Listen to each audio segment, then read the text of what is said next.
কাল তো ছিল সোমবার। তো সোমবার দিন তো তোমরা জানোই যে মেয়ের স্কুল থাকে, তারপরে বরের অফিস। আর যেহেতু চতুর্থ সোমবার, তো সেই কারণে আজকে তো একটু শিবের মাথায় জল ঢালবো, মানে ঘরের ঠাকুরকেই। তো সেই জন্য একটু খুব তাড়াতাড়ি ঘুম থেকে উঠেছি, যে তাড়াতাড়ি করে স্নান করে তারপরে ঠাকুরকে একটু পুজো দেবো। উপোস যেহেতু রয়েছে, তারপরে হচ্ছে আমি খাবো। তো যাই হোক, এখন সব ঘরে জানলা দরজা খুলে দিলাম, আর এখন হচ্ছে বাজে ওই 6:45 মতো। তো ঘুম থেকে উঠে সঙ্গে সঙ্গে সব কিছু ফ্রেশ হয়ে চলে এসেছি তোমার রান্নায়। তো আজকে রান্না করব হচ্ছে সব নিরামিষ, যেহেতু হাজব্যান্ড আর মেয়ে দুজনেই খেয়ে যাবে, নিয়ে যাবে। তো সেই জন্য প্রথমেই ডিসাইড করলাম যে মুগ ডাল করব। আর বর নিয়ে এসেছিলো বাঁধাকপি, রাত্রিবেলা বাজার করে নিয়ে এসেছিলো আর কি। তো বাঁধাকপি করব, আর ইচ্ছে আছে পনির করব। তো পনিরটা কিছুটা মেখেও টিফিনে দিয়ে দেব। আর হচ্ছে আমি হচ্ছে পনির আর আলুর তরকারি করব। তো ভেবেছি একরকম, কিন্তু হলো অন্য। তো যাই হোক, প্রথমে মুগ ডালটাকে ভেজে দিয়ে দিলাম প্রেশারে, একটু সিটি দেবে 4-5টা।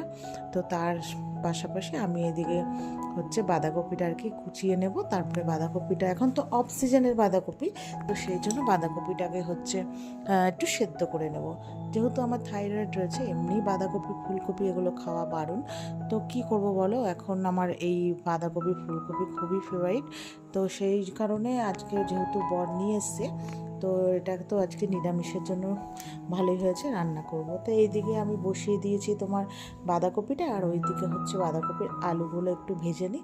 আর ডালটাও সিটি হয়ে গেছে, তো ওটাকে ঠান্ডা করতে দিয়েছি। তারপরে বাঁধাকপিটা আলুগুলো ভেজে ডালটা সম্বাদ দিয়ে দেবো।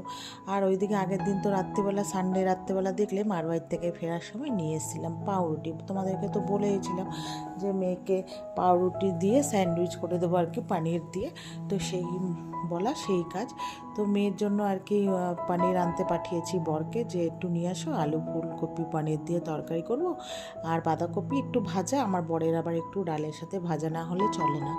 আমাদের ওই সব নিয়ে, আমাদের ডাল বাঁধাকপি বা ফুলকপি না হলেও চলবে, ভাজা না হলেও চলবে।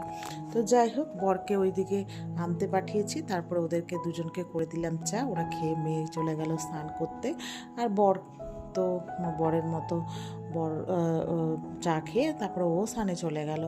তো যাই হোক, ওরা সবাই স্নান ধান করে খাবার দিয়েছি, খাবার নিয়ে গুটিয়ে মানে সব ব্যাগপত্র গুছিয়ে দেওয়ার পর, ওরা বেরিয়ে যাওয়ার পর আমি ঘরের সমস্ত কাজ করে নিয়েছি, ঘর ডাস্টিং থেকে শুরু করে ঘর মোছা সব কিছু।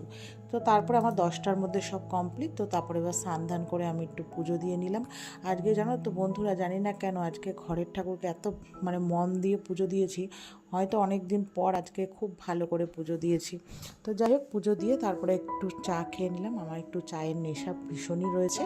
তো চা খেলাম। তো চাটা খেয়ে তারপরে ওই যে স্যান্ডউইচ বানিয়েছিলাম মেয়ের জন্য, তো আমারটা কিছুটা রেখে দিয়েছিলাম। তো আমি 1 ঘন্টা পর একটু আমিও খিদে খিদে যখন পেয়েছে, তখন ওই পাউরুটি আর স্যান্ডউইচ আর কি বানিয়ে খেলাম। তারপরে একা একা বোর লাগছিলো, চলে এসেছি মার বাড়িতে। তো ঘরের মধ্যে এসে দেখছি বাবু ঘুমিয়ে রয়েছে, আর মা ওপরে পুজো দিচ্ছে। তো ওপরে চলে আসলাম মার সাথে কথা বলে। আর বাইরে ছিল প্রচণ্ডই গরম। আর আমাদের গোপু সোনাকে কেমন লাগছে জানিও, দেখেছো তো তোমরা।